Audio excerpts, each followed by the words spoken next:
So, hello everybody. Hello. Hey. You all Welcome home.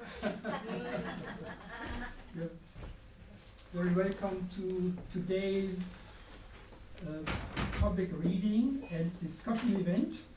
My name is Manfred Schewe. My background is in theatre and education.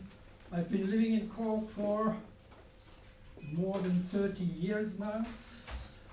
Have seen many a play here. Have seen various people performing in those plays here too. So I'll guide you through the evening, and in this fine venue, the Everyman Theatre, the oldest purpose-built theatre in Cork.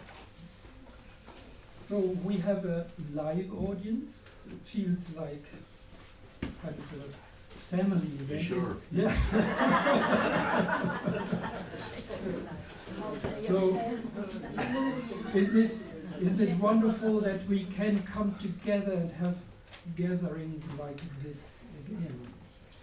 And we have a virtual audience, so there are people logged in from various countries, I think United States, Switzerland, Spain, Canada, and so on, watching us, what we are doing here, and especially the focus will be on the audience mainly, I think. So all of you out there, very welcome too. So before we start, a few thank yous, obviously to the staff of the Everyman Theatre for hosting the event, and especially Seamus there in the back, who looks after the tech side and put in a lot of time and effort. Thank you very much, Seamus. And to all who contributed to this project. Things have to change on the softening of our world. So all in all, there were 81 authors involved, plus others who did layout work, translation work, etc., etc. I won't be able to list all the names. It would take up too much time, but a lot of thanks goes out to them. Approximately a third of the contributors were from Ireland, and most of them from Cork, and a third from Germany, and a third from 12 other countries.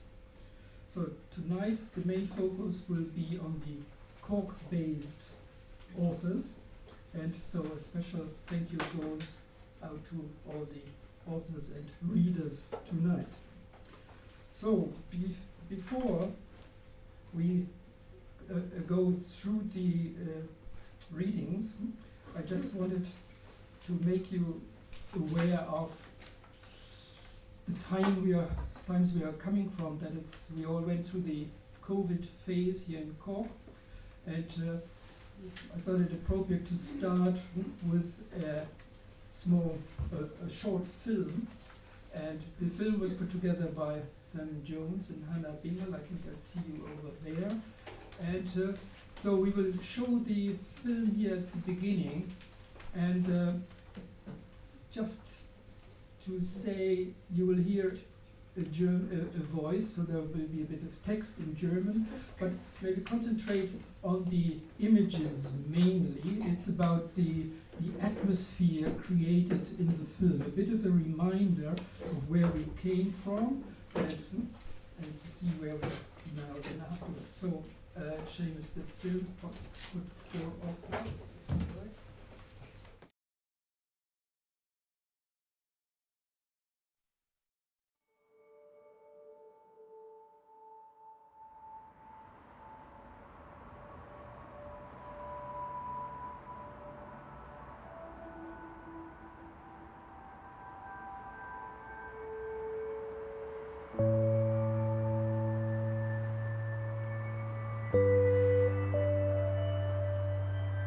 Die Ampeln schalten nachts weiter, auch ohne Verkehr. Es gibt kein Theater mehr, Kinos und Bars sind geschlossen in den Zeiten der Pandemie. So sicher war die Stadt nie. In den Warenhäusern trauern die Waren. Sogar die Tempelbezirke des Konsums sind mitten am Tag menschenleer. Einzelne Passanten, asiatisch maskiert, ziehen in Zeitlupe um die Wohnblocks. Wie Mimen auf einer leeren, antiken Bühne. Wohin aber gehen wir? Verhärtet sind jetzt die Straßenfronten. Wenn es dunkel und wenn es kalt wird. Mit ihren Friseursalons, den klinikweißen Büros, nackt unterm Röntgenblick. Aber jemand oder etwas belagert die Stadt, ein Feind, der unsichtbar bleibt. Was sollen wir tun? Nur von ihm ist die Rede, von nichts anderem mehr. Und denken, alles zivile Leben erloschen. Bis auf die tägliche Pressekonferenz, die Schütterereien vom Supermarkt. Angesichts eines Endes, so schnell kann es gehen. Und wohin tragen wir? Schreibt ein kleines Mädchen ins Tagebuch. Unsere Fragen und den Schauer aller Jahre. Etwas von einem bösen Traum, der den Frühling verschlingt. Was aber geschieht? Ein Hausarrest, der bald enden soll. Wenn Totenstille. Nicht alle werden sich wiedersehen. Eintritt.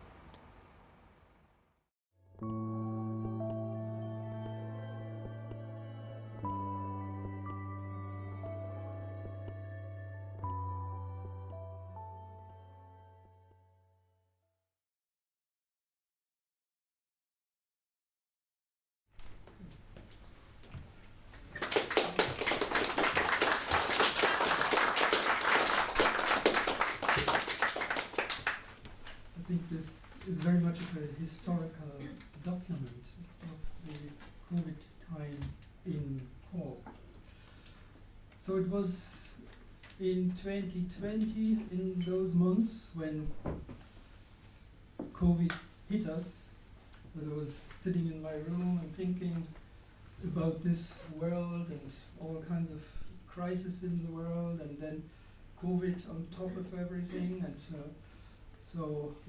then for a moment I thought, gosh, what kind of a planet are we on? Wouldn't it be nice to be somewhere else in this galaxy? But then in my mind I came across a poem I like very much, a German poem, and I know it off by heart in German. Als 70 war und war gebrechlich, drängte es den Lehrer doch nach Ruhe. And so on. I won't bother you with all the German. It's 13 stanzas. It's a very long poem. Very long poem. Later on in the night, maybe. Instead, I read something from this book publication everyone here contributed to all the authors. So, the 13 stanzas of Brecht's poem focus on a Chinese intellectual who can no longer bear the steady increase of wickedness in his country. He decides to part with everything that is familiar to him and goes into exile. When the intellectual reaches the border, a customs officer who is also suffering because of the deplorable state that his country is in the poem it says, worn tunic, got no shoes. He offers the sage accommodation and food on condition that he does not take his knowledge with him, but records it and leaves it behind. So the insistence of the customs officer makes it that he actually leaves his wisdom behind. After 7 days, the customs officer is presented with the results of an extraordinary intellectual effort in the form of 81 sayings. In this poem, a learned man holds precious knowledge, However, it is thanks to the customs officer's insistent questioning that this knowledge can be shared, thus turning it into useful knowledge that helped to prevent a further increase of wickedness in the country. What exactly the wisdom packed into the 81 sayings is about, we do not find out. In the 5th stanza, though, we get a sense of what the core of this wisdom is. When the customs officer asks if the sage managed to figure something out, the reply is how quite soft water by attrition over the years will grind strong rocks away. In other words, that hardness must lose the day. During the days of the first lockdown, it occurred to me that in our currently shaky yet hard-set world, Brecht's poem could provide a useful impulse for tapping into our imaginations and for a multi-sided creative dialogue on what might be understood by the impact of soft water that can grind the mighty rocks away, to open up paths towards social progress. The project is not about a wise man, as in Brecht's poem, is not about a certain gender or individual, but rather about our collective wisdom in the form of 81 sayings that may reflect our vision of a softened, that is less rigid world, a world that is more human and less antagonistic. So this from my reflections at the beginning. So the Brecht poem is very much influenced by the philosophy of Laozi, and we carry on with Gerd. I asked Gerd, could he possibly write a piece for the book, and he will offer his thoughts next here.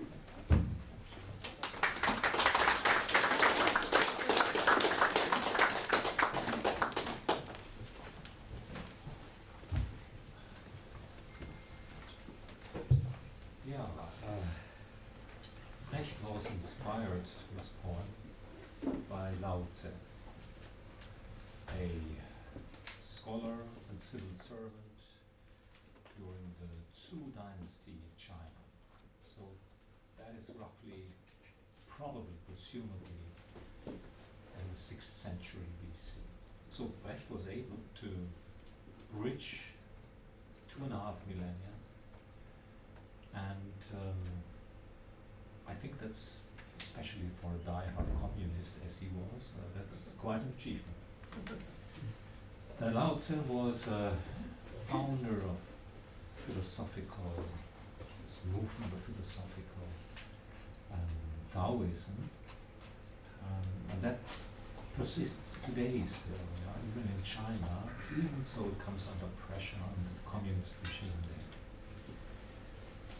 So Laozi wrote, "Man enters life soft and weak. All beings enter life soft and tender. They die dry and parched.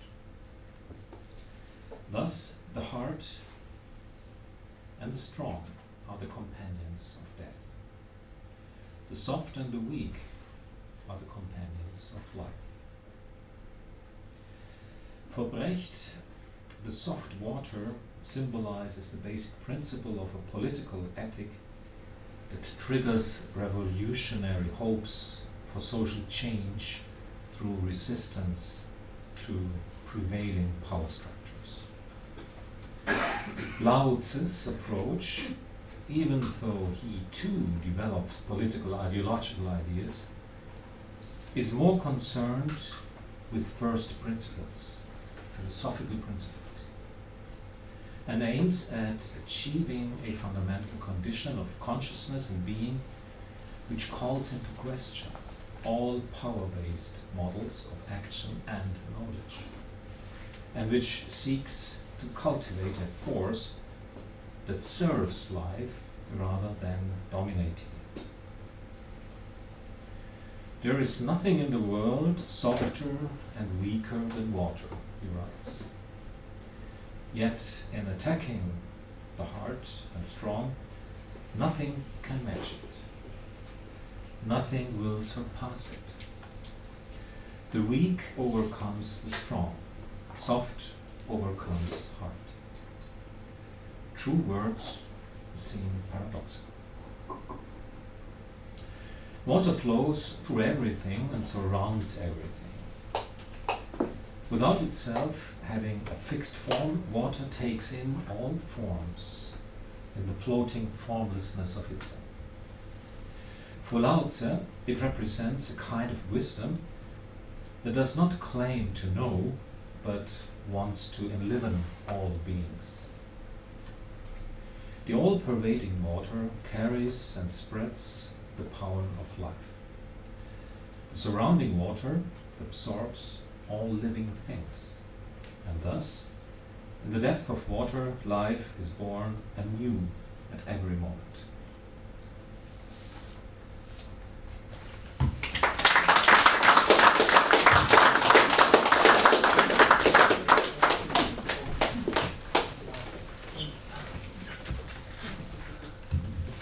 Thank you very much, Pierre. It's wonderful that this reading can take place in a theatre. So theatre is a place where we observe and reflect on what is happening in our society, in our small world, and in the big world. Theatre can be a wonderful place in many ways, can be a place of shelter. But as we witnessed in the news, there are forces in this world that aim at destroying theatres. So tonight, I guess it's appropriate that we start with a text which focuses on theatre. So, Peter, if you don't mind.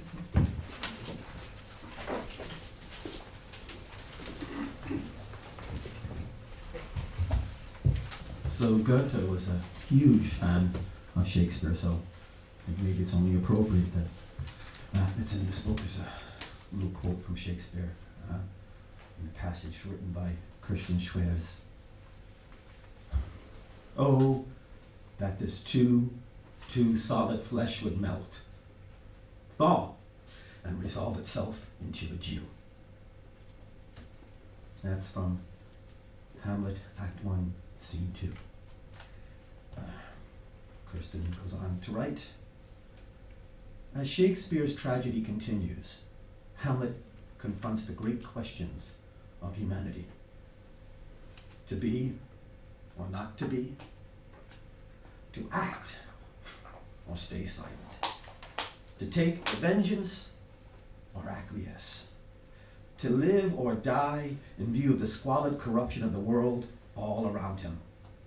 As Hamlet says, how weary, stale, flat, and unprofitable seem to me all the uses of this world.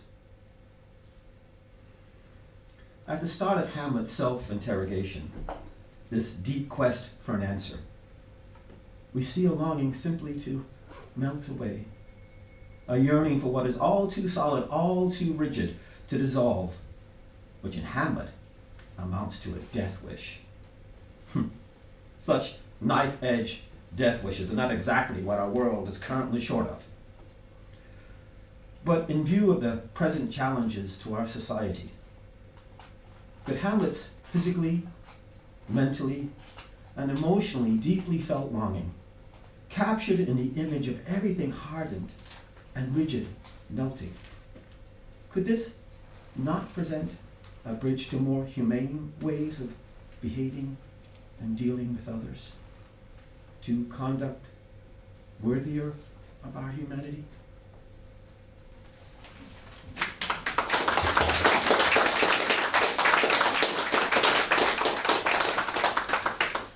it's Catherine, Regina, and Suzanne next. I think I'll sit there and you can sit.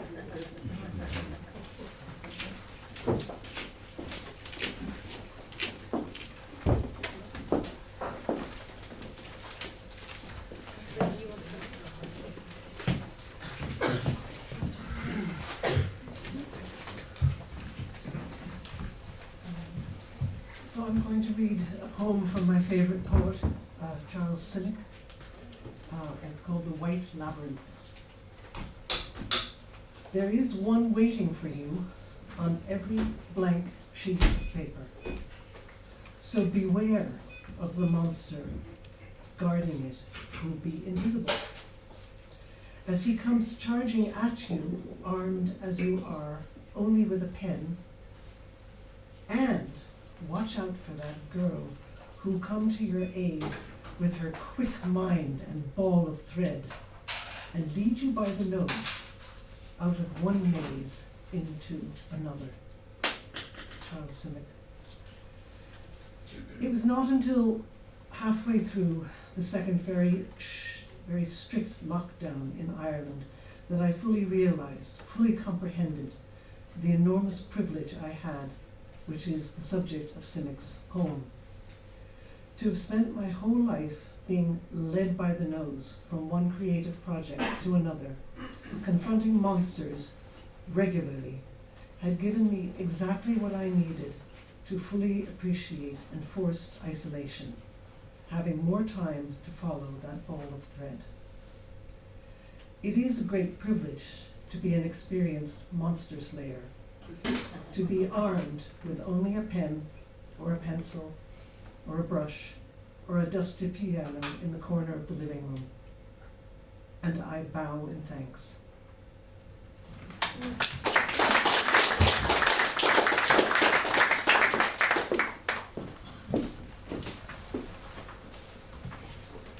So this is a short piece that John Halpin and myself shared. So you'd think we'd come up with something longer, two of us together, but this is just one phrase. Oh God, pressure. Ska a Kela a Varan Nanina. And it's an old Irish saying that translates literally as people live in each other's shadows, or they thrive in each other's shadows. Is quite hard to actually, but I suppose in many ways we both felt it was very much about, in ways it's happening tonight, that we thrive in the shadow of another, that the flowers bloom under the trees. So it suggests much more. It suggests that we thrive in the shadow of others, that the other forms a shade to glow and flourish in.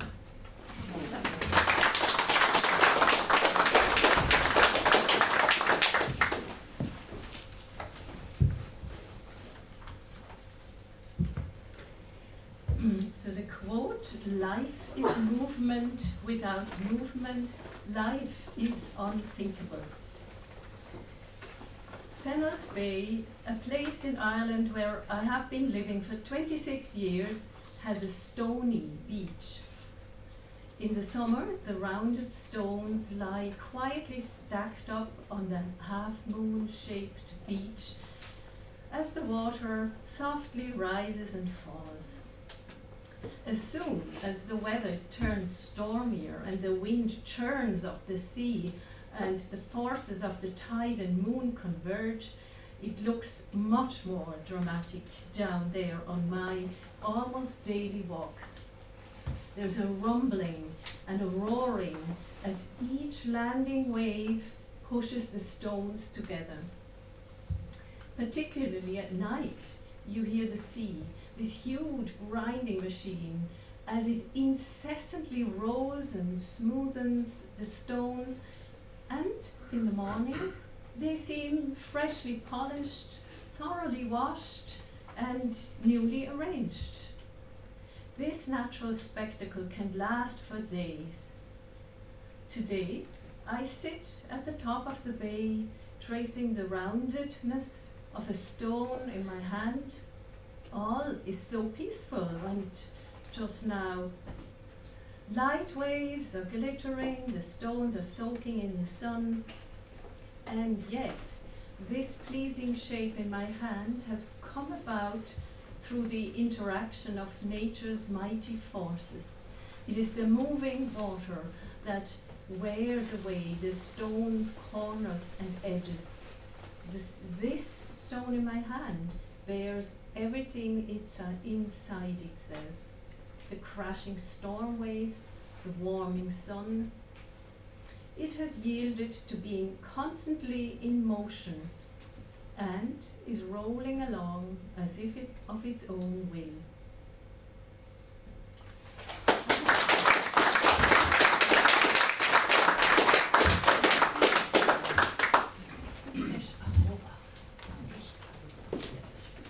So this is a piece by Sukish Aurora. Time is also experienced as a series of habitual activities which structure the space between sunrise and sunset. Waking up at a certain time, catching a certain bus or train, eating, meeting, working, sleeping. But the pandemic put a pause on most habitual activities, causing time, as we knew it, to collapse and melt. As the world inches towards a new normal and experiments with creating a new series of habitual activities, there is a small space between the old and the new. A place where the old has fallen away and the new is yet to manifest. Free from old habits, it is a place of doing nothing. A place to stand still and listen deeply. Doing nothing does not imply passivity. It is an act of resistance and subversion. Doing nothing demands the shifting of our attention and replanting it in the physical realm. This might help to situate us more fully in the present. Certain forms of attention can be contagious.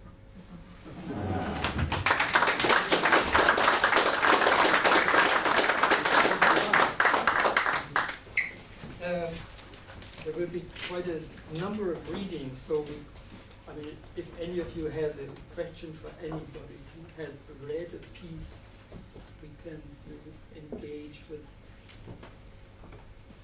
your question.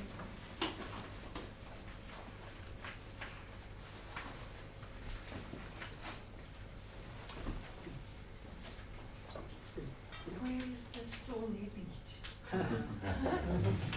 It's Fennel's Bay. Fennel's Bay, Myrtle Bay, you know. Yeah. It's like a half moon shaped beach. You get down through the cliffs, you have to walk down. Okay. So we move on. I think Suzanne and Bernie and Hedda.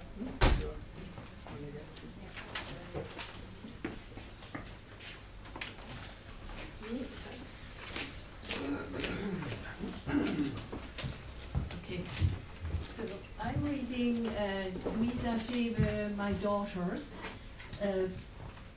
little text, which she wrote when she didn't know she was pregnant yet.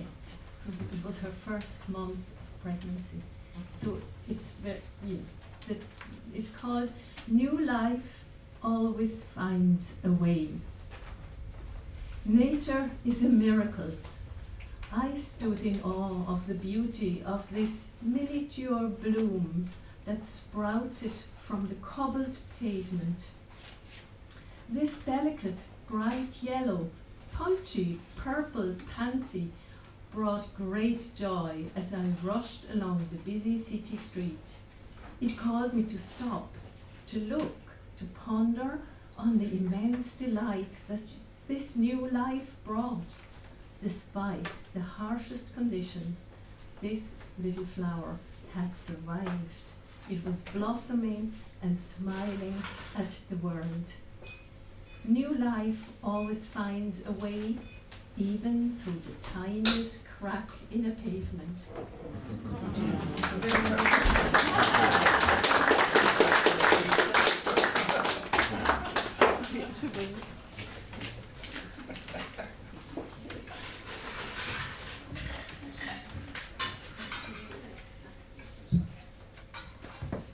When I first started going out walking during the first lockdown, I was so struck by the presence of the birds, this wonderful, joyous, loud chorus, and I started to feel ashamed, thinking, my goodness, we've been disturbing them all along, getting in the way, spreading ourselves out too much. So when Manfred asked me if I'd like to make a contribution to this collection, it was, my mind went towards the animals, and it's lovely that Anne-Marie is here this evening, because my piece referred to a trip to Dublin Zoo that we took together many moons ago when my children were very young.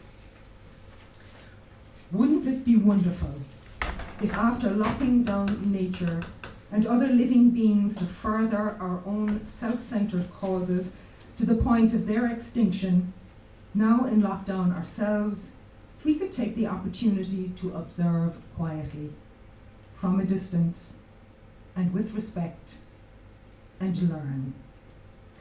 I remember taking my children to Dublin Zoo when they were little, and us all feeling dismayed and ashamed at the sight of a miserable, depressed-looking polar bear wandering aimlessly around the narrow confines of his concrete enclosure.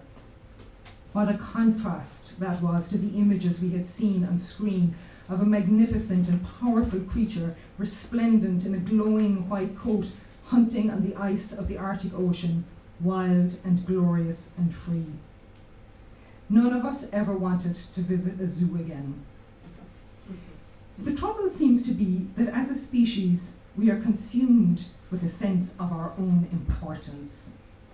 We're convinced of our entitlement to help ourselves to whatever we want on this magnificent planet Earth and appropriate for our own purposes. While COVID-19 has forced us to pause our activities now for the purposes of saving our own skin, let's learn from those species we've been exploiting so long how we really need to behave in order for us all to survive.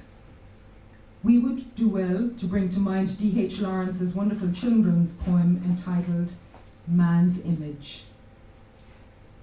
What a pity, when a man looks at himself in a glass, he doesn't bark at himself like a dog does, or fluff up in indignant fury like a cat. What a pity he sees himself so wonderful, a little lower than the angels, and so interesting.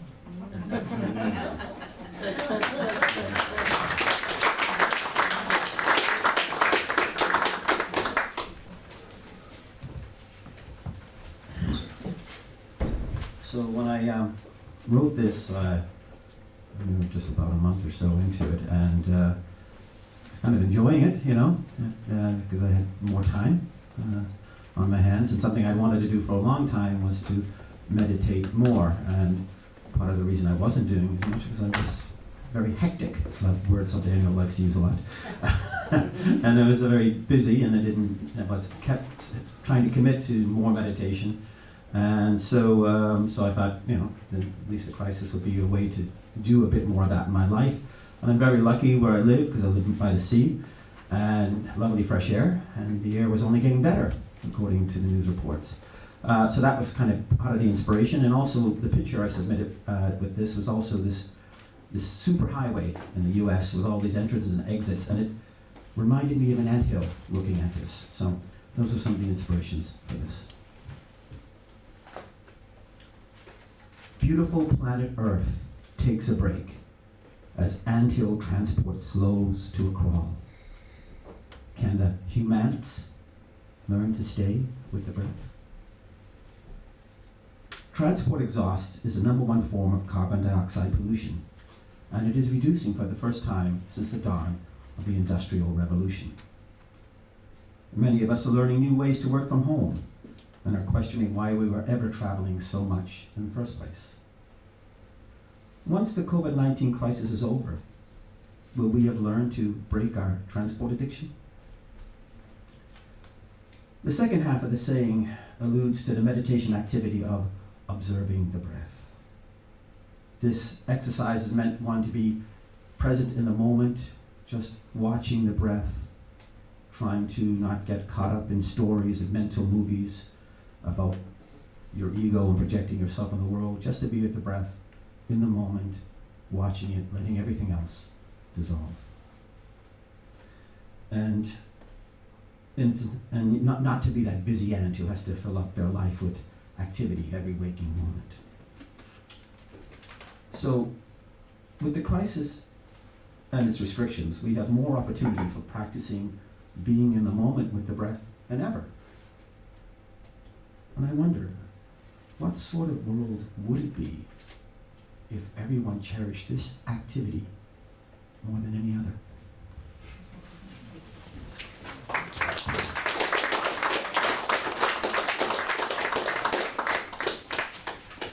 So, just checking in, I think these texts were very much about having respect for the environment, for animals, for the other. Any question for the presenters?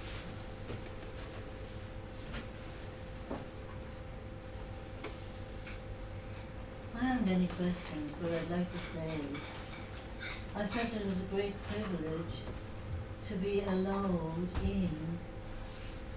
inside all those people's experiences and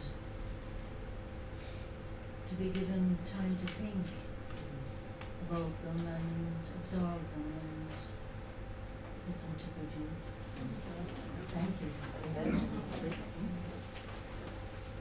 I'm wondering, did it feel just the same after 2 years of lockdown as you did in the first year? First meditation there.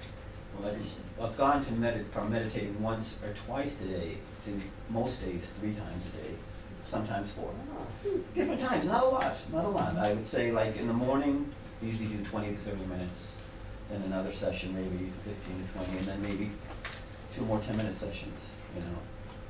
So that's it, yeah, to do it a bit more, because the main, I guess probably something I should have said, the main reason I like doing it is because it made me happier, and, you know, more of a peace of mind, and no matter what happened, no matter what difficulties and happening in life, that was all, everything would pass, and just to be more centered and focused in the moment. So I would be a great advocate of meditation, because that does help to bring peace in times of great difficulty to one. So I sometimes play tennis with Peter, and then when I'm late, he's on the court, and I see him meditate. I'm not meditating, I'm doing movies about beating you in tennis.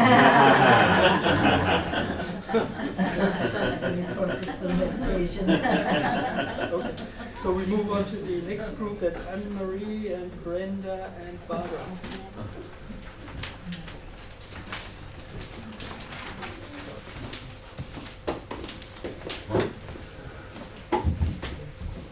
So good evening everybody, and also to the viewers far and wide.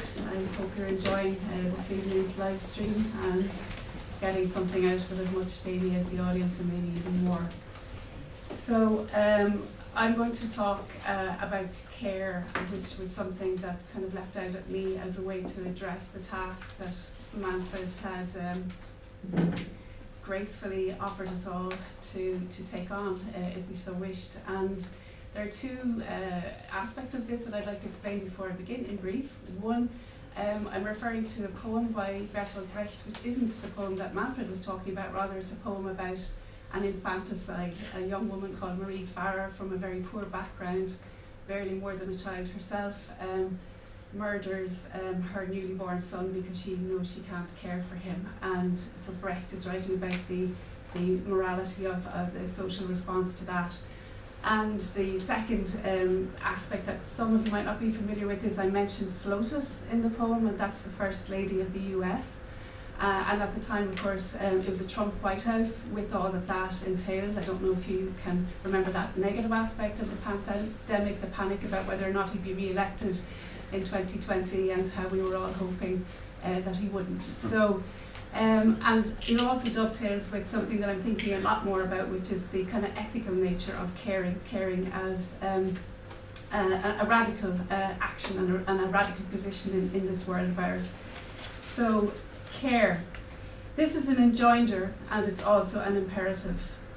To consciously care for others, whether one is an ICU doctor, a hospital cleaner, an educator, a factory worker, a prime minister, or a sustainable farmer, means putting the well-being of those other people and creatures and that natural environment in your care above economic considerations. Alle Kreatur braucht Hilfe von allen, Brecht writes of Marie Farah. All creatures need help from other creatures. Who has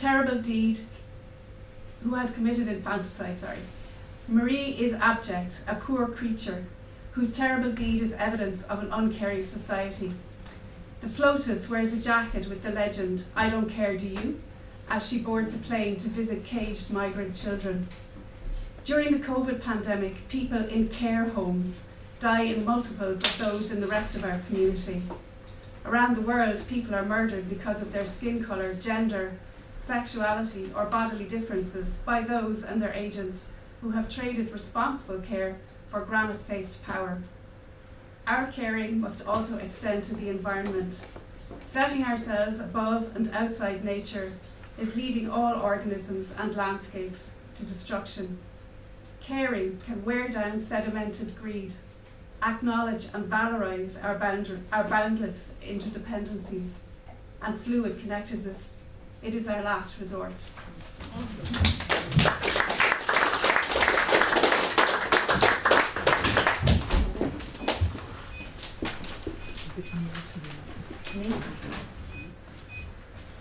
So my saying was, this uncertain journey of life can be made lighter by focused attention on improving the quality of our relationships. And for me, that was my big takeaway from COVID was it's all about each other, it's all about other people. So COVID enabled us to streamline our lives and have less need for material possessions and unnecessary activities. We had time to focus on what really matters, our common humanity, and our ability to love and to accept love in return. I believe that how happy we are in our relationships is the key contributor to our well-being and our life satisfaction. And what's good is that our attention can be trained so that we can become more focused on the people we care about. And that brings a host of benefits. We can strengthen our natural propensity to care for each other by being more present in our relationships and practicing compassion and loving kindness, making us more pro-social and just caring. My past experience of nursing people at the end of their lives taught me that in the end, what people regret or are proud of in their lives is the quality of their relationships and the time they have spent with loved ones. The COVID and the lockdown has given us an opportunity to reevaluate our lives and see that potentially we could be strong by recognizing that what matters most is our relationships to other people.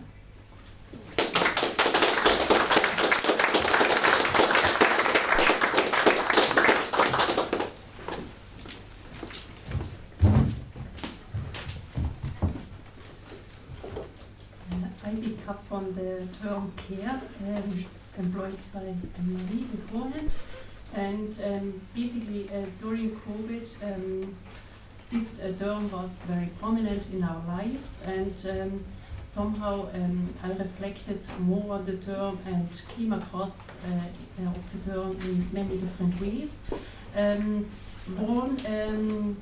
One way I came across the term was by a professor of fine arts in Vienna, whom we invited in the college to talk about architecture and critical care.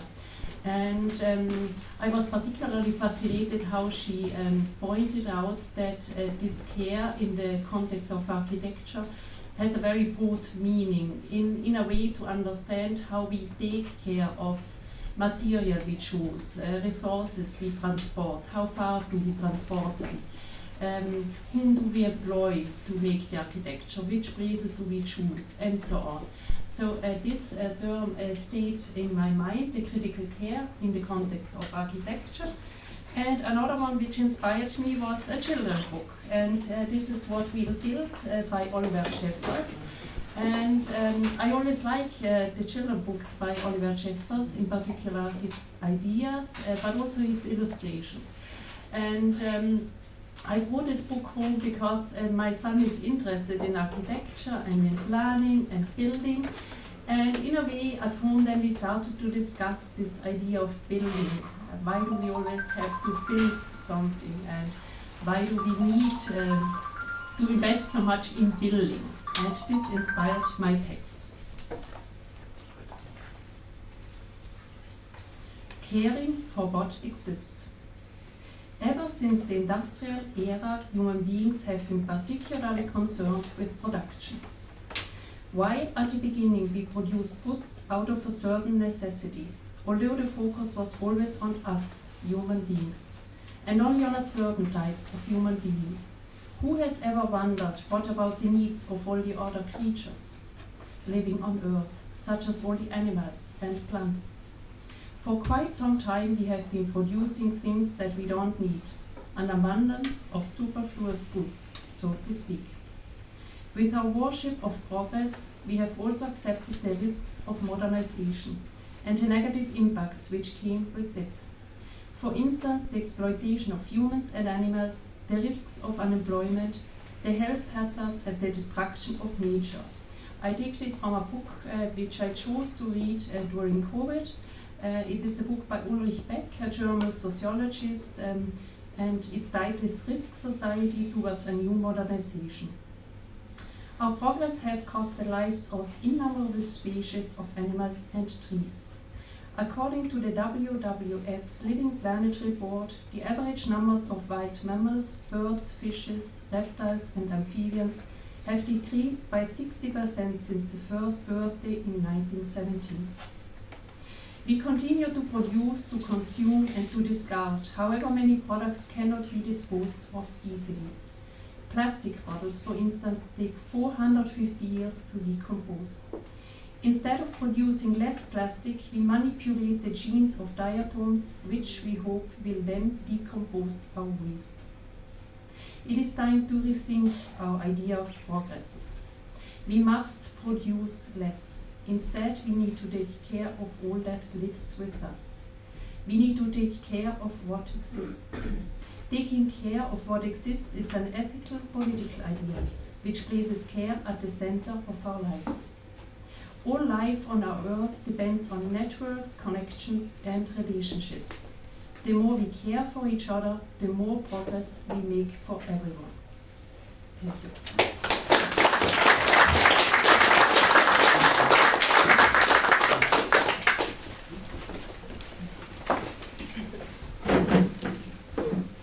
Well, three pieces about caring for what exists. Any response? Question? Yeah. Me again? Yeah. I was very impressed. It's part of my mantra, produce less. I read somewhere, is it 1,000 litres of water for one pair of jeans? That's wrong. Right. Okay. Yeah. Good example of the ways that's happening. Yeah. Any other comment? Before we move on to a more global take, and I think, Jack, you're reading a few texts there now. Thank you. Thank you.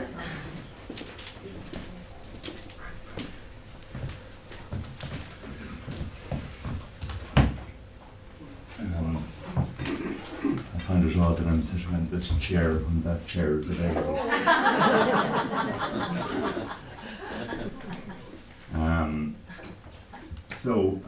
Manfred asked me to write something, and I wasn't sure quite what he wanted. And I suppose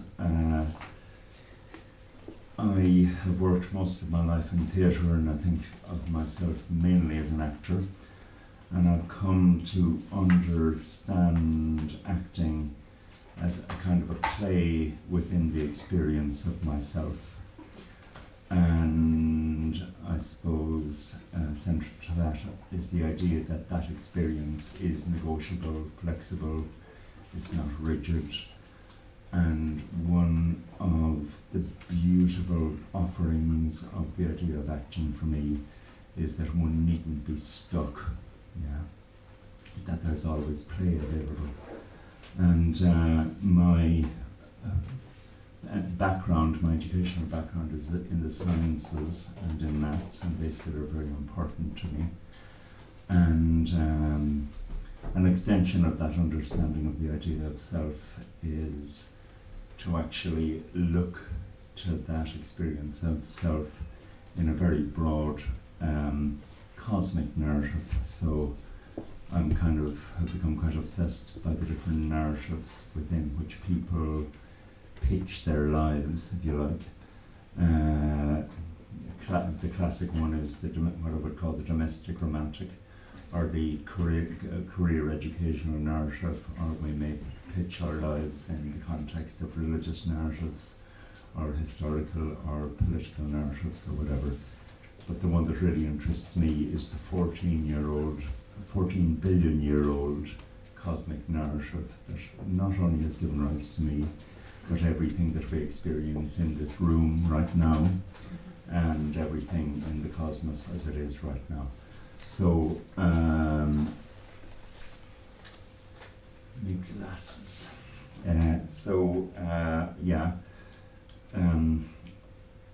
I loved lockdown initially. Contrary to what it seemed to be, it was oddly very liberating for me. So, I don't know, maybe that might be a bit fucked up, I don't know, but anyway. But on the first day, when we were free of the first strict lockdown, myself and my wife, Isha, over there, decided to go down to Kinsale, and I don't know, we really felt as if we were kind of bolting the stable, but anyway. Before I read this, I must qualify that as it's written here, the word self and the word I are in inverted commas. Okay. On the first day after strict lockdown, myself and my wife Isha travelled the 25 kilometres from Cork City, where we live, to the seaside town of Kinsale. We find a new walk which takes us from Charlesfort, an old British military installation on the waterfront, out along the harbour and through beautiful green countryside with its rolling hills. As we pause, I find myself looking at the spectacular scenery and thinking about all the troubles that prey upon this beautiful world of ours. I find myself thinking that 14 billion years of cosmic process have brought me to that moment and all that I experience within it. I recognise that I have no grounds to assume that that cosmic narrative has come to a conclusion in anything that I encounter within my experience. It keeps on playing out, and the best and most accessible aspect of this play is what I encounter within myself. I realise that I can choose to be an active participant in that process, with an eye at all times on love, joy and creativity, and the hope that they might continue to grow in the prospect of myself as it continues its eternal dance with the unfolding progress of the cosmos. And so I go on with a new beginning. Thank you.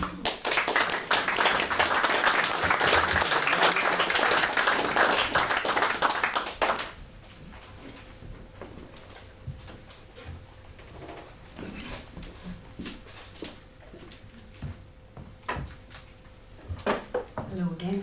Now you must imagine that I'm Conal Creedy.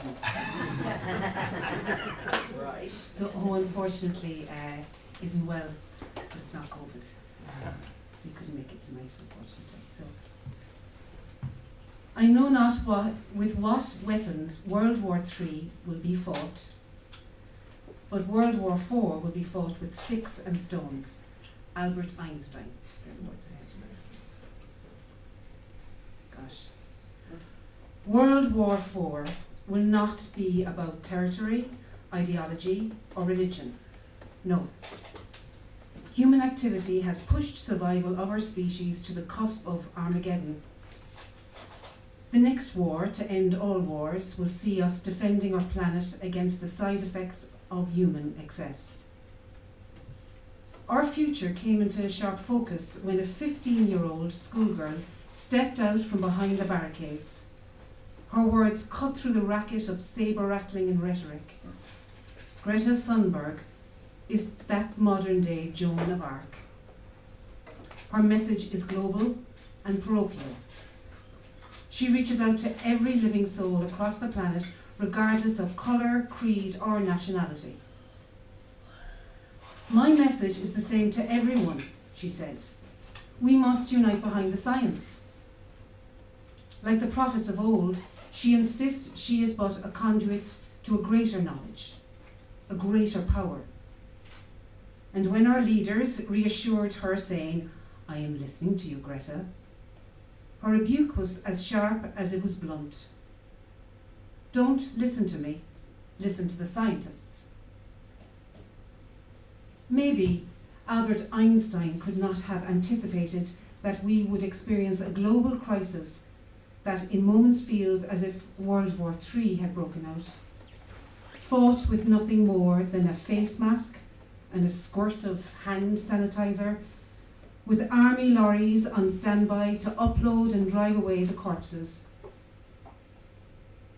But COVID-19 presents us with a working template of how we, as a species, should work together to defend ourselves from the more catastrophic imminent effects of climate change. When this COVID tide is past, we will honour our dead and count the costs. But let us look back to 2020 with 2020 vision. Let us hope that when the next call to arms resounds across the planet, that neither party political expediency nor partisan national interests will take precedence over human survival. Nobody knows if or when World War III will end. Some say it'll be over by Christmas. Some say it'll be over by Easter. But who am I to contradict Albert Einstein when he predicted World War IV will be fought with sticks and stones?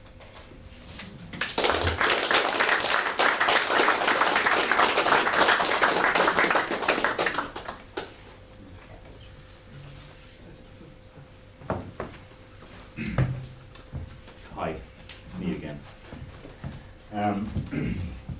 This time, on behalf of my friend Jerry Murphy, the poet who's sitting down there, I'll be reading from his works again next Thursday, if you're around. So, it's the week of Jerry Murphy. Where? Where? The library.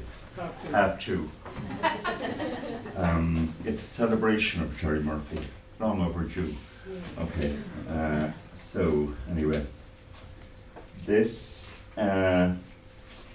is called The Planets, with apologies to host. Mercury, the devil's perch and piss pot, summer home of the Ginny.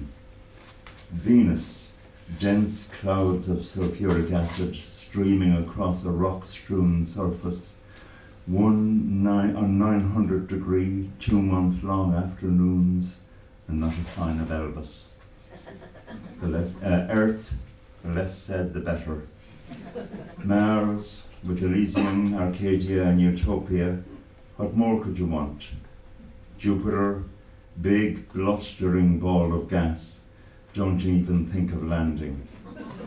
Saturn, you're dust and dust and dust, and still the rings gather. Uranus, I know what you're thinking. Neptune, if it has a sea, it's probably bright blue methane. Drink it in, boys. Pluto, sorry, you can't come in. You're not a planet. Go and play with the asteroids.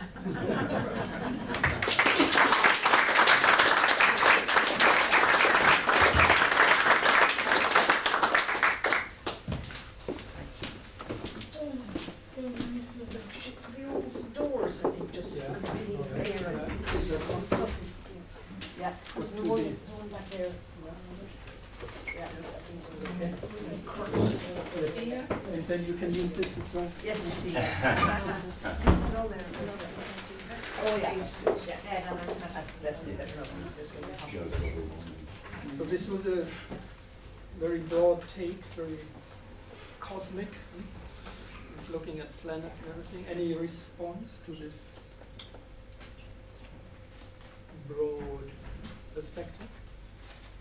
Us in this broad, huge cosmos. Will I be forgiven for pointing out to Jack and Deirdre that they're only trotting after Boris Johnson and them have a lot in common? I mean, 20 miles, 30 miles you can say that was 10 times the allowed amount. But when the lockdown was over, I beg your pardon. Take that back. It was 5 p.m. and then they increased to 25 p.m. and I know because we measured it. No! How dare you, madam? And if it went into, say, town, it would have been 30. But stopping at Charles Fort was nearer. Good try, yeah. What about the GPS? So we'll have one more group of readers, just the two of Roisin and Joachim. Yeah, give it a mind.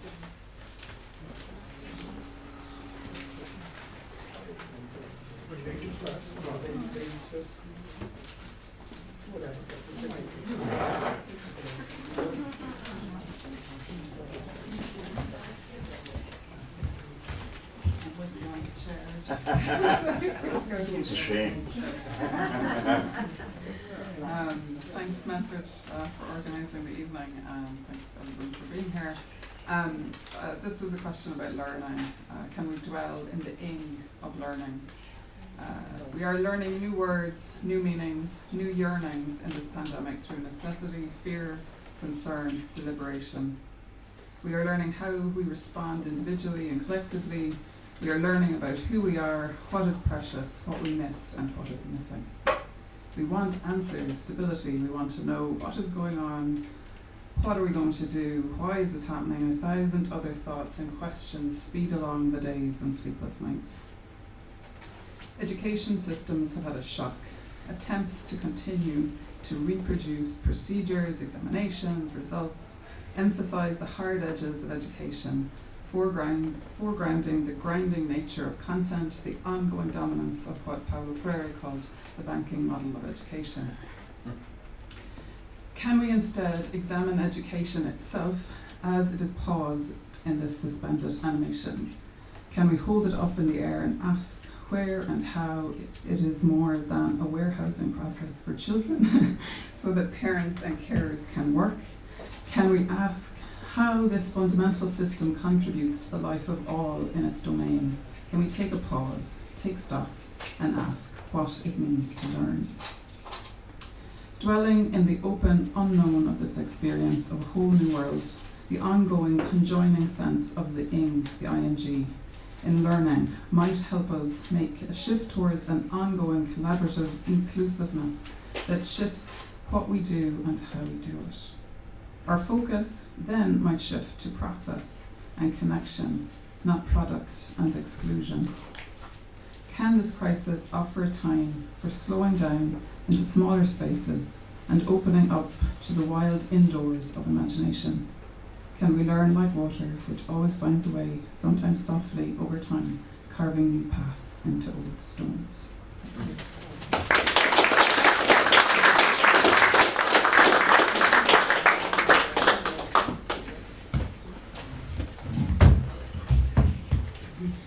can see I'm not very firm on my feet. I had a booster shot yesterday, so for COVID. That's not topical. My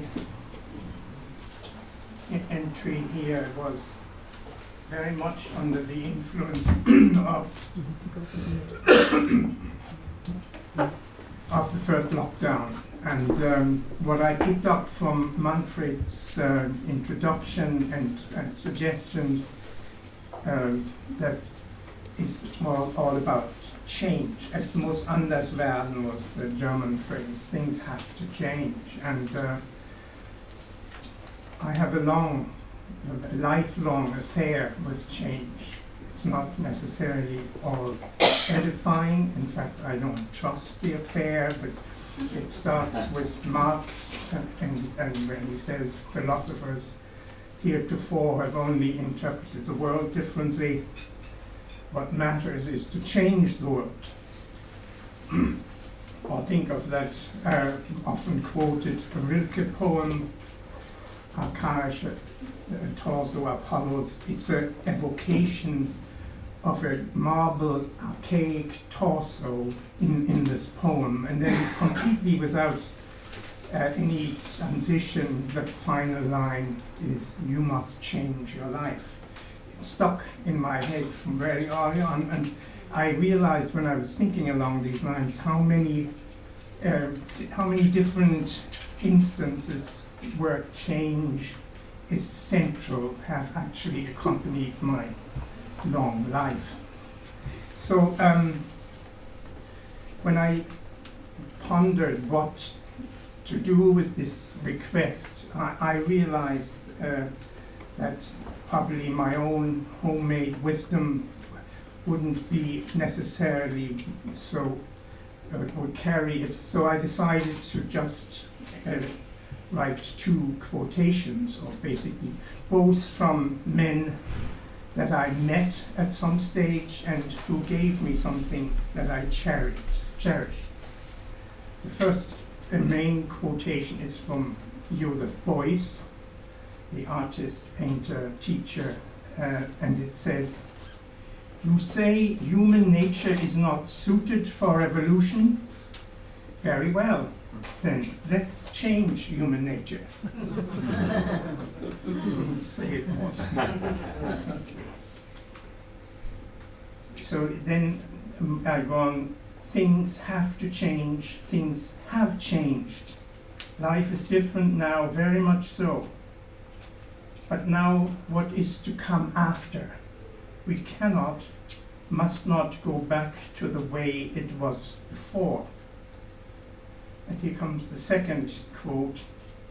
Aharon Appelfeld, in his novel To the Edge of Sorrow, tells of a group of Jewish partisans hiding in the Ukrainian forest, waiting for their liberation by the Red Army. Their leader, Tamil, a tough fighter and saboteur, is also a spiritual seeker who not only wants to save Jewish lives, but strives for an overall renewal of Jewish life. He says, "Our war is not just about survival. If we do not emerge from these woods as whole Jews, we will have learned nothing." And then I said, if we do not emerge from this worldwide war against COVID-19 as different, new and whole people, we will not have learned anything. Now you can probably hear, and I look at it now, how much this was said at the time under the influence of that, at that stage, completely unknown threat. It was that uncertainty, the unknown, which also had a strange attraction, because suddenly the daily routine, everything could be set aside as if there was a liberating aspect to, I don't know if anyone would confirm that, but I certainly felt almost a release, even though it was mixed with fear. Anyway, I now have reread this recently with skepsis. Manfred quotes at the very beginning of this book the famous little line, hope is a thing with feathers. As you probably have seen, I have a feeling that that thing has been plucked of most feathers. Okay.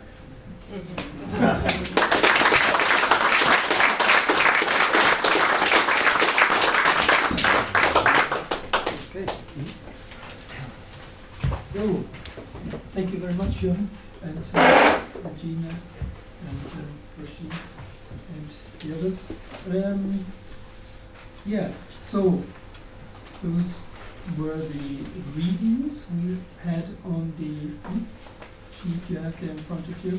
So there would be a bit of time for discussion now. I realize, as was pointed out, it's a bit warm here, etc.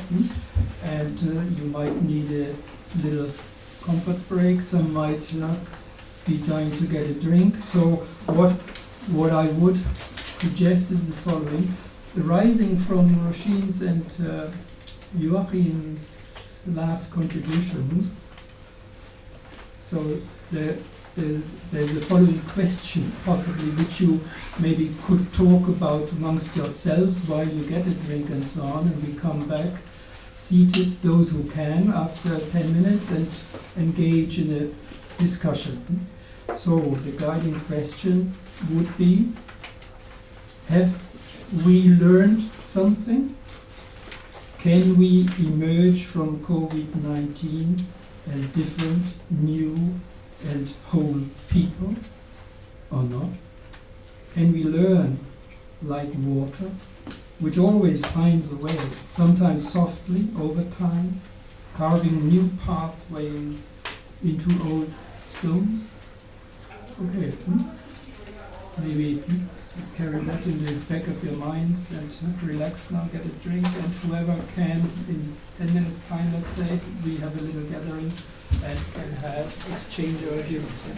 Thank you.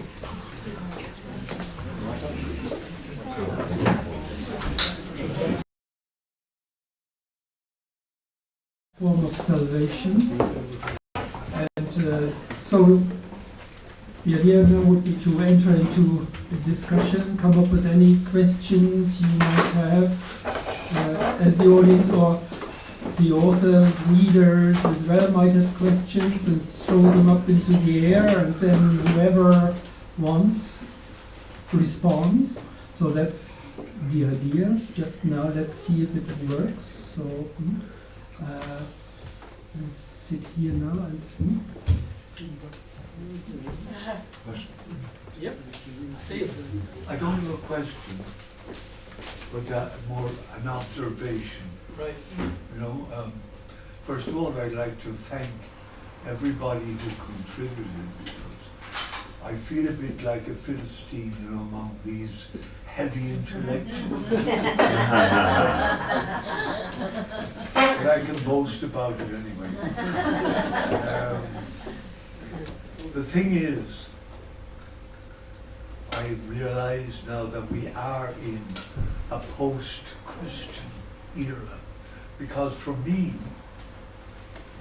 the man who definitely recommended the softening of our world was Jesus Christ, you know, rather radically, with lambs and lions and turning the other cheek, loving your enemies. They're all very unpalatable, you know. It's 2,000 years ago. I don't think we've learned much. I don't think we've taken, I think it was Shaw said, Christianity hasn't failed, it has just never been tried. But it's, you know, all listening tonight and thinking about what Jesus said. As a child, I remember thinking, well, of course he lived in a very arid place, and that's why he was so obsessed with water. But now I find in my old age that we're very obsessed with water in every shape and form, and rightly so, and rightly so. And of course it can be a very softening influence on our lives. And again, I feel we are not paying enough attention to the prophets of doom. We are still polluting, and it's somebody else's business. And it's rather tragic. But anyway, I think that's about all I have to say. I thoroughly enjoyed the evening, and I want to thank the contributors again. Thank you, man. Thank you.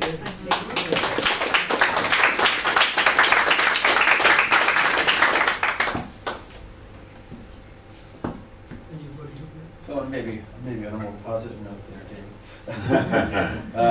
Gert and I were just chatting there about how much we're traveling now, and it's about half of what we're doing. And so maybe one positive thing is the blended work now. Like all my admin meetings were always had to happen, and when somebody had to drive somewhere, and now all the admin meetings are online.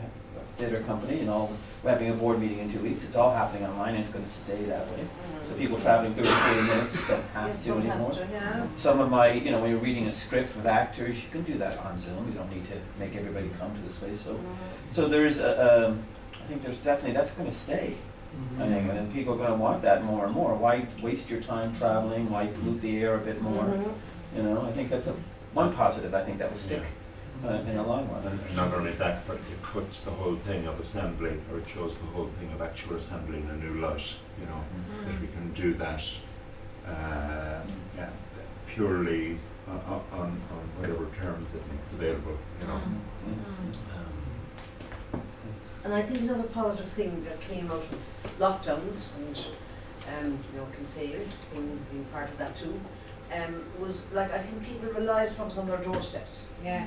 And I think people realised also what was in Ireland, in their own, speaking about my own country, just what was here, and what was 5 kilometres away from my house, what was 25 kilometres away from my house. And I think that was a good thing. And I think that'll stay. I think people will still, and like the OPW, the Office of Public Works, opened all their facilities free to people up to December last year. So like if you missed out and stuff, you could go to any of them. Newgrange, Skellig, Heel, anything free. That's good. It's fantastic, because I was in a castle the other day and I was thinking, oh my God, this is one of many castles I've visited. I'm getting them mixed up because I've been to so many. But it is good. It is good. There's so much to see. Yeah.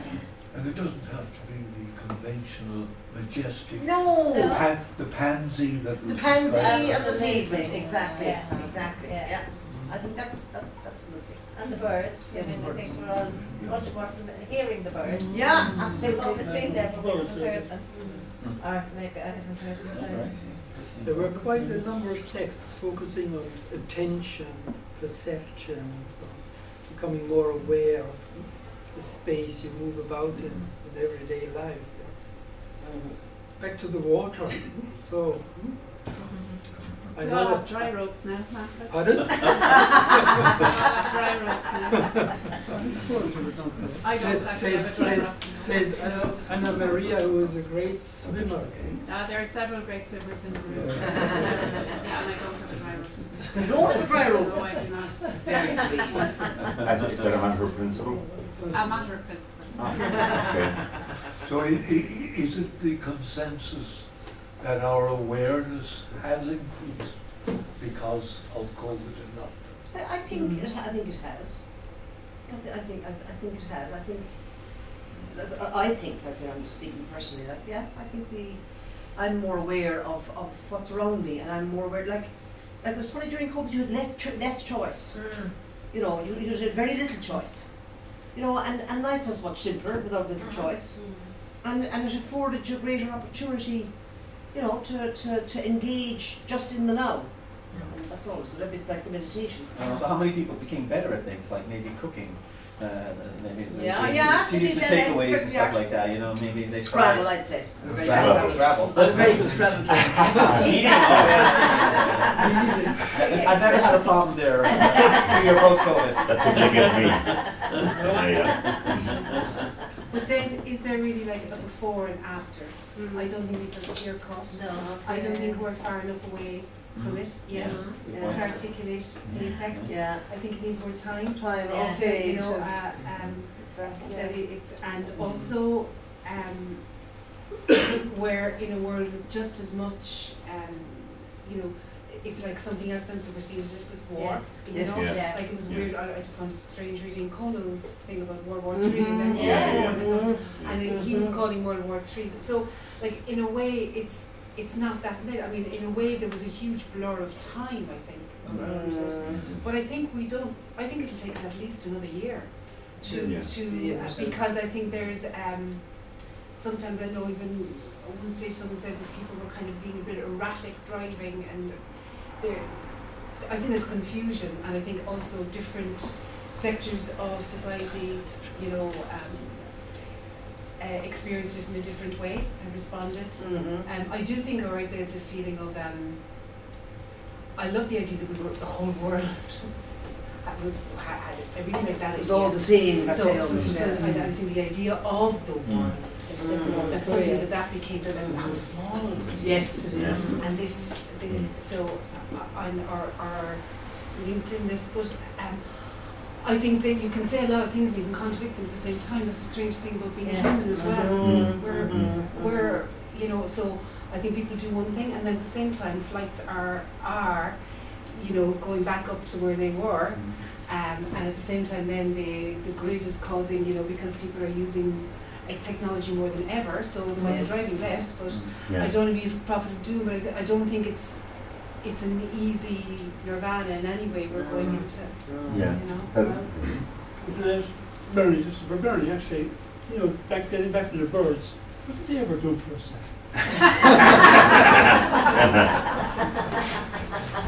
Seeing birds ever do for us. What did they ever do for you? Jerry, they're birds. They energize us.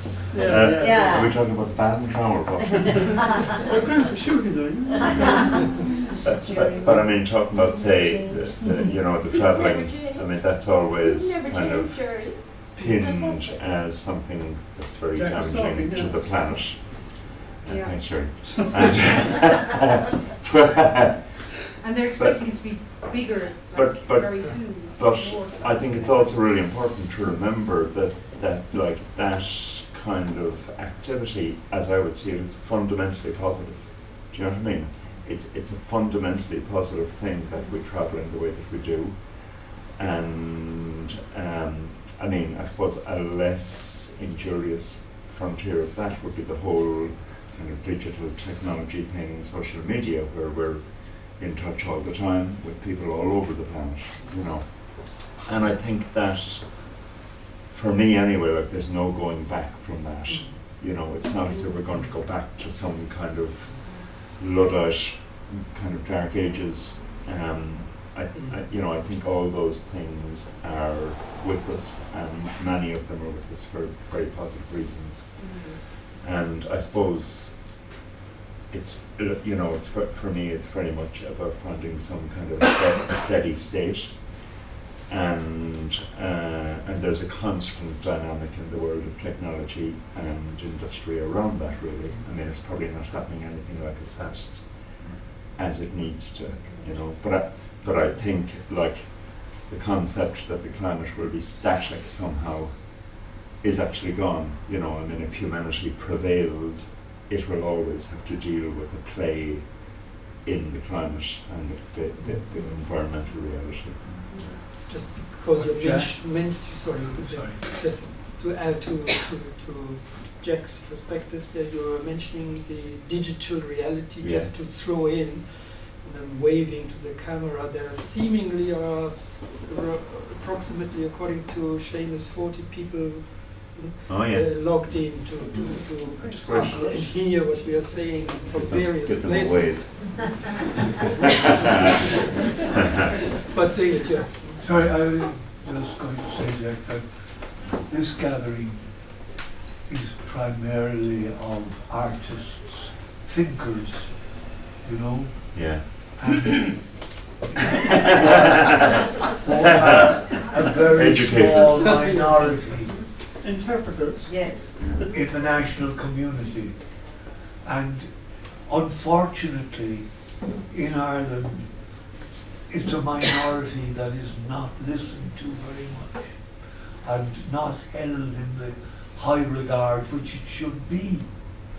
And I don't know how we can change that, but I think myself personally that it's almost a first step, a major priority to have people generally respect the arts and the artists, so that the gems that will come out from those thinking minds will be paid attention to. I mean, generally speaking, people in governments, politicians, are not renowned for their creative genius. I don't know if I strictly speaking agree with that. I mean, I think Ireland is, I mean, I certainly wish that people would listen to me more often. Thanks, Cory. I think that I'm not listening to enough. But there's an initiative underway at the moment to institute a pilot project which will provide 2,000 artists in the country with a weekly wage. And I've applied for it myself.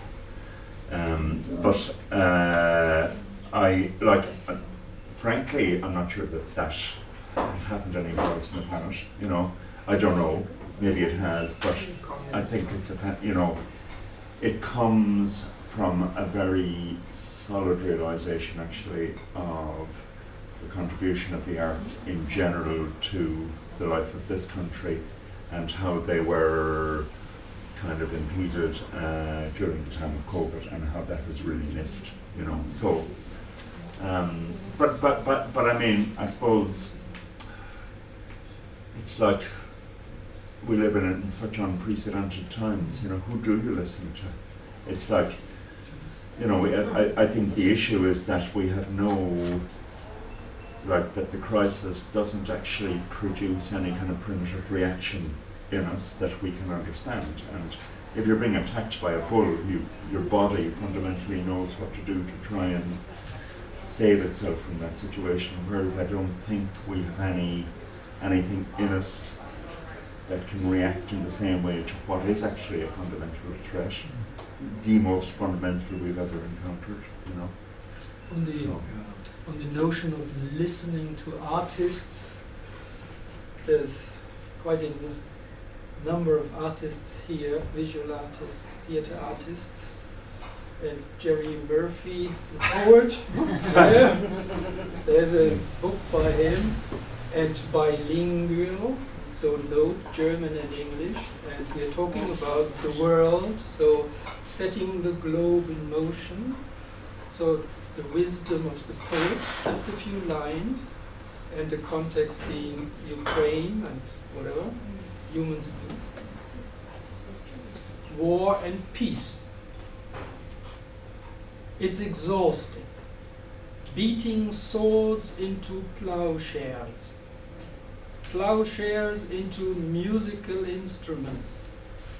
Musical instruments into plowshares. Plowshares into swords. Sums up a lot. So, it's based on a poem by Yehuda Amichai, who's an Israeli poet. I just adapted it to I went a bit further than him, so I said, brought it back around to the swords again, right. Which is more or less what happens. most of the time. I was going to say that kind of points us back to the historical origins that you were talking about at the beginning, the Laozi and 6th century BC, and also how everything repeats itself and things don't change. And I suppose I'm going to be a controversialist and say that I think we're still in COVID. I'm surprised that we're talking about being through it and out and on. I think we're still in the belly of the whale. And I don't think that we should be particularly complacent about it. I also don't think it was a universal experience. I think people around the globe experienced it very differently, depending on what their governments did, depending as well on things like national character. We were talking during the break about compliance. The level of compliance in Ireland was very high. It wasn't so in Germany and in other countries. And in the States it was handled very badly, and millions of people died who needn't have died. So that needs to be explored and examined. And I suppose I think that we need to start thinking about capitalism all over again, petro-patriarchal capitalism, dare I say it, and what it has wrought on society. So where are we going to go with that, with Brecht the communist, with our soft water, and with what's happening in Ukraine, with the climate crisis, with all of those? They're all interconnected. They are all interlinked. So that's actually kind of a non sequitur maybe, but maybe somebody will find something. So do you want to throw patriarchal capitalism? Do you want that back or something? Well, I want that gone. Gone. I want that gone and something new. I don't want to be told there is no alternative. I'm tired of listening to that. We've been listening to that since. No, but I mean, like, yeah, it's. I think it's important actually to consider that there is already much happening through that lens, you know, on the level of technological development and all of that. And don't get me wrong, I'm not a fan of patriarchal capitalism myself, but like, I'm not going to even say that maybe that's all that we have, but you know, it's I don't know, Dara mentioned Tesla and Elon Musk and, you know, and the like, and just the whole evolution of the technology. And to me, that offers a lot of hope too, actually. You know, could pay, what was it, 40 billion for Twitter, which, you know, would have gone a long way to. They said it's about 80 billion to feed I'm not, all the hungry. there is absolutely no doubt about that. Less than half, you could feed the whole world. Yeah. That's the crap. No, but I'm not, this is not an argument for Elon Musk at all. It's an argument for electric cars and the development of that kind of technology. Do you know what I mean? Yeah. And what are you going to do? Put them all up against the wall and shoot them? Yeah. You know? Who? Yes, you're saying yes. Okay. You go get your Anyway, he's not buying Twitter at the moment. Actually. He's not buying Twitter. That's stalled. But what is do you have an alternative? Sorry, could I just come in there with Bill Gates has written his latest book based on exactly what you were saying, that, and to prepare now for the next pandemic, it is coming, it will come within a couple of years, but that the world didn't suffer it similarly. And that we need to look after Africa in the best possible way, that they are going to be, economies all refuse to look after them this time, they will be generating the next pandemic, and he's talking about within 2-3 years. The other side of what you also just said about the governments, that the governments that people trusted were the countries that got on better in the pandemic, and as a result America got on pretty badly, and that they lost so many. So you have just quoted Bill Gates completely. I wish I hadn't. No, I think he's wonderful. I think he's the most wonderful man on the planet. I'm sorry. I think But why do you wish you hadn't? Bill Gates has just come up with solutions, and he looks for solutions to problems. He does. He's a kinder face of philanthropy. There's capitalism. Yes. He's a kinder face of capitalism, but he also is part of this problem. I mean. But what should he do? What should he be doing? He has saved about 5 million people's He lives has, and bettered about 10 million. To know. Yeah. One man. I mean, you're absolutely right, but I mean, what's the alternative? We Give us an didn't care alternative. much about the Third World. We didn't see it much on our television. We? Who's we? Us. Anyway, Us. I mean, Who's the us? First World. We didn't see much about Africa and what they were suffering. We didn't. Well, will you go off out and show us though? India, I don't know, Asia. you know, there weren't. We didn't see it on our television. We didn't read it in our papers. We were nicely smug and happy. Yeah. I don't. Sorry, no, I don't agree with that entirely. I mean, I know that. That's all right, Jack. I know that the media is limited. It is very limited. But I suppose it is important to actually be kind of scientific about how we assess. I was a bit shocked, having worked in the media for 15 but how do years. you know that is the case, though? I would have contacts, having been in the Irish Times for 15 years. I would have the contacts. They told you. Is it like they told you that we were being that the information was being? No, but I mean. Sorry, I just put not, out you know. that I think we were all very happy and content with the way we were treated, and I really didn't see much either, as I said again, on television or in anything much about the third world or getting on. Yeah, but we were all busy surviving our big everyday. It wasn't that we didn't want to see them, that we turned away. But we were. There was no need to turn away because we weren't seen. It wasn't on. We didn't have to turn away. It wasn't visible. It wasn't visible. In the printed word or on television. Yeah, but you're saying that, and I'd like to know how you really know that. Do you know what I mean? I think I said it. You know? You have that knowledge, and the rest of us don't. I know.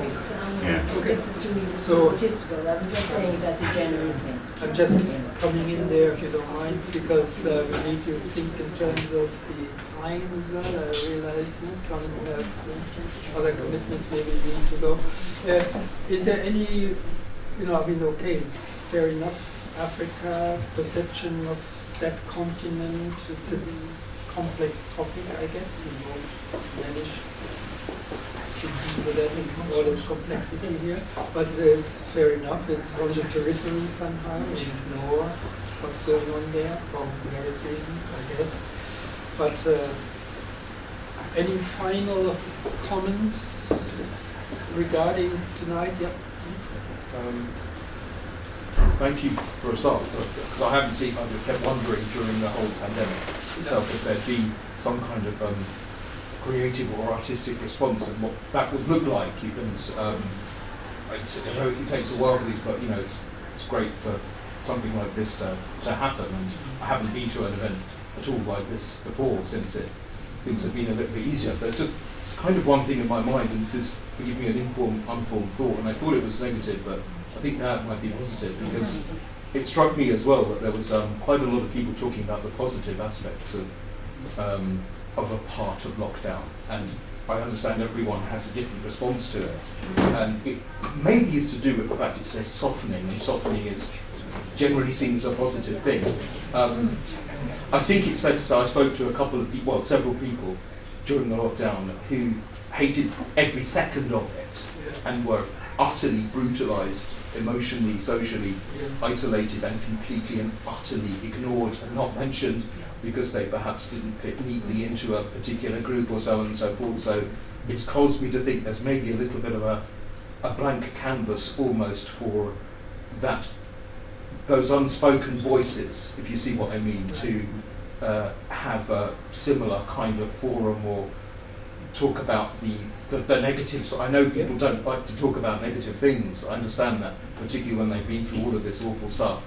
But it strikes me that it might be necessary as well at some point. I think that's a very good point, actually. And we were at a reading in Triskel on Friday, which was exactly that. It was people's experience of COVID, and a lot of it was their actual spoken word, so actors were reading their words, and predominantly it was quite negative, because it was like people dying in hospital,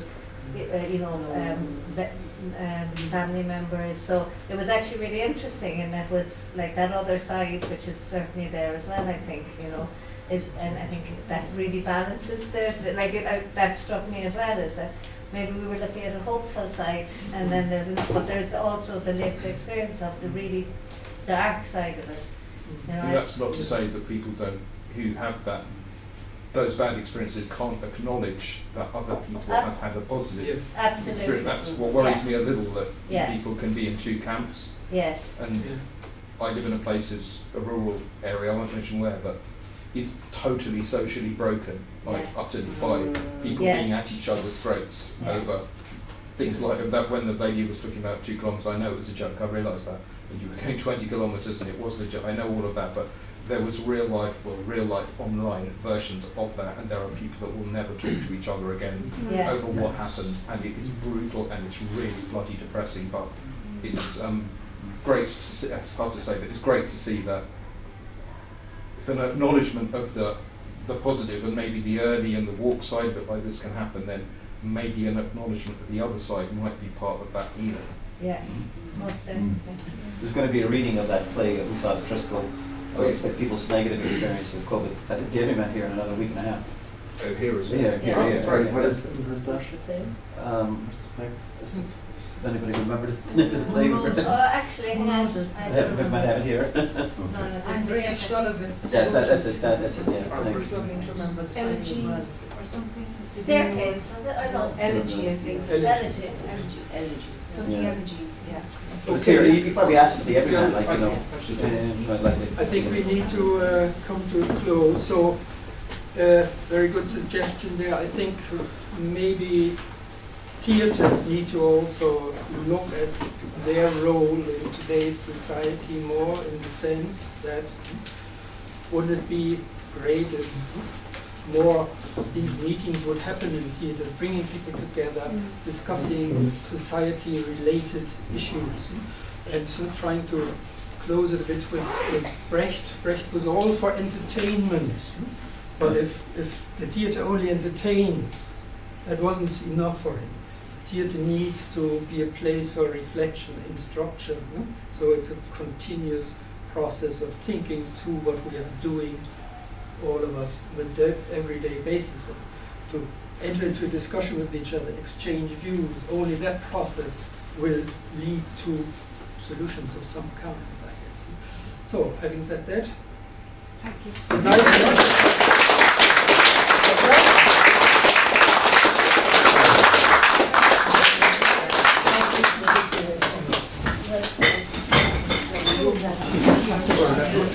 Yes.